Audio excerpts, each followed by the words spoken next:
Hello बच्चों, please read the question. तो हमारे पास क्वेश्चन है, आइए इसे पढ़ें। क्वेश्चन में दे रखा है बच्चों, which of the following statement is not correct. ठीक है, तो इसमें से कौन सा स्टेटमेंट है जो करेक्ट नहीं है, ये हमसे बच्चों पूछा जा रहा है। तो अगर मैं बात करूँ बच्चों इस क्वेश्चन की कॉन्सेप्ट की तो ये क्वेश्चन आया बच्चों न्यूक्लिक एसिड से। न्यूक्लिक एसिड, ठीक है जी, न्यूक्लिक एसिड से। एंड हमें स्टेटमेंट को पढ़ के चेक करना पड़ेगा कि कौन सा स्टेटमेंट करेक्ट नहीं है। ठीक है, तो ऑप्शन फर्स्ट में दे रखा है बच्चों, ovalbumin, ovalbumin is a simple food reserve in egg white. ठीक है, तो ये बिल्कुल करेक्ट है बच्चों। ये जो ओवेल व्यूमिन प्रोटीन होता है ये एग वाइट के अंदर प्रेजेंट होता है। एंड ये स्टेटमेंट जो अपने को दे रखा है ये भी क्या है, करेक्ट स्टेटमेंट है। ठीक है, ऑप्शन टू में दे रखा है बच्चों second statement, blood protein thrombin and fibrinogen are involved in blood clotting. ठीक है, तो ये भी स्टेटमेंट करेक्ट है बच्चों। ये जो थ्रोम्बिन एंड फाइब्रिनोजेन जो होता है बच्चों, ठीक है, ये यही हेल्प करते हैं ब्लड को क्लॉट करने के लिए। ठीक है, कभी भी अगर कट जाए तो आप देखेंगे कि कुछ टाइम के बाद ब्लड क्या हो जाता है, क्लॉट कर जाता है।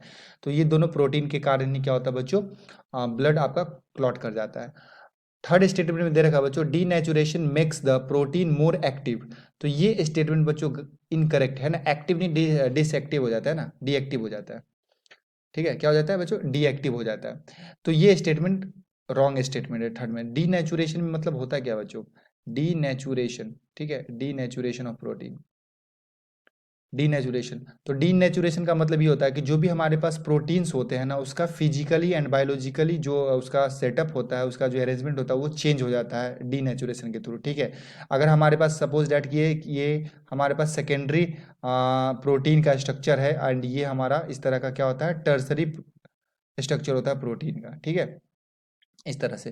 तो ये जो डीनेचुरेशन होता है बच्चों, यहाँ पे ये जो सेकेंडरी स्ट्रक्चर होता है इसे बेसिकली हम लोग क्या करते हैं, एक लाइक स्ट्रेट चेन में कन्वर्ट कर देते हैं इस प्रोटीन को। ठीक है, इस प्रोटीन को जो है ये क्वाइल्ड प्रोटीन होता है, हमारे पास क्वाइल्ड प्रोटीन होता है, इसे हम लोग क्या कर देते हैं बच्चों, अनक्वाइल्ड कर देते हैं। ठीक है, और इसी तरह से जो ये हमारे पास टर्सरी प्रोटीन होता है इसे भी हम लोग क्या कर सकते हैं, अनक्वाइल्ड करके प्राइमरी में कन्वर्ट कर सकते हैं या फिर सेकेंडरी में कन्वर्ट कर सकते हैं।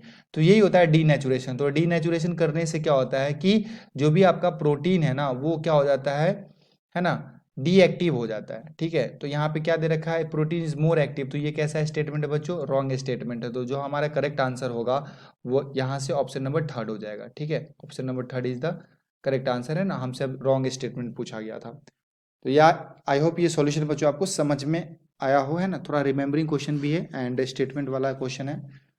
तो मिलते हैं हम लोग अगले सॉल्यूशन के अंदर। ठीक है बच्चों, थैंक यू।